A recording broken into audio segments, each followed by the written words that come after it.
इस तरह दिन रात मिलकर उषा अपनी पांचों गर्भवती बहुओं के साथ जादुई धनिया से घर बनाती हैं और 2 दिन में उनका घर बनकर तैयार हो जाता है और वो सब अपने जादुई धनिया के घर में चले जाते हैं, जहां उषा अपनी 5 बहुओं के साथ जादुई धनिया से कुछ साधारण धनिया मांगती है। हे जादुई धनिया के घर हमें कुछ साधारण धनिया दे दे, जिन्हें हम बेचकर अपनी रोजी रोटी चला सके। उषा के इतना बोलते ही जादुई धनिया घर हिलने लगते हैं और उसमें से बहुत सारे साधारण धनिया गिरते हैं। ये सब देखकर सब हैरान होते हैं। इस धनिया घर में तो बहुत सारे धनिया दे दिए, क्या ये कुछ खाने की चीज भी दे सकता है? मांग कर देखते हैं। हे जादुई धनिया, मेरे 5 बहुएं भूखी हैं, इन सब के लिए खाने के लिए तुम कुछ दे सकते हो? धनिया घर एक जादुई रोशनी के साथ अलग अलग तरह के पकवान सबके लिए खाने के लिए भेजता है, जिसको खाकर वो सभी लोग काफी खुश होते हैं। अब अगले दिन सास और 5 बहुएं धनिया की गड्डियां बनाकर मार्केट में बेचती हैं।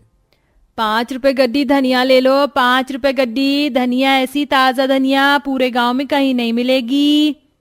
उषा बहन, तुम्हारी धनिया की खेती तो बर्बाद हो गई थी, फिर तुम इतने अच्छे ताजा धनिया कहाँ से लेकर आई हो? और तुम्हारा तो घर भी टूट गया, तुम अपनी बहू के साथ कहाँ रह रही हो अब? बहन, ये धनिया मैं शहर से लेकर आई हूँ और अब मैं अपनी बहुओं के साथ शहर में ही रह रही हूँ, किराए के घर में। अच्छा, तुम बताओ तुम्हें कितनी धनिया चाहिए? मुझे 2 गड्डी धनिया दे दो। इस तरह उषा के पास ग्राहकों की भीड़ जमा हो जाती है और एक ही दिन में उसकी सारी धनिया बिक जाती हैं। अब उषा अपने धनिया घर जाती है और इसी तरह जादुई धनिया घर से साधारण धनिया मांगकर उन्हें मार्केट में बेचना शुरू कर देती है। देखते ही देखते उनकी आर्थिक स्थिति भी सुधर जाती है।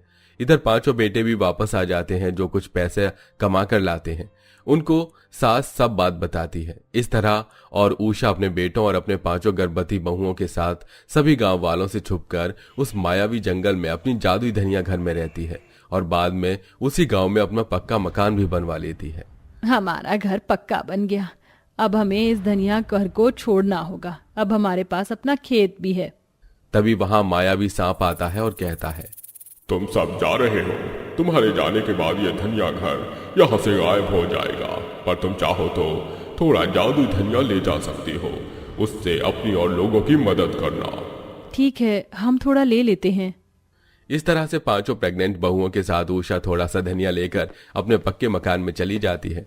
जादुई धनिया से वो अपनी फसल ठीक करके अच्छा मुनाफा कमाते हैं और लोगों की भी मदद करते हैं।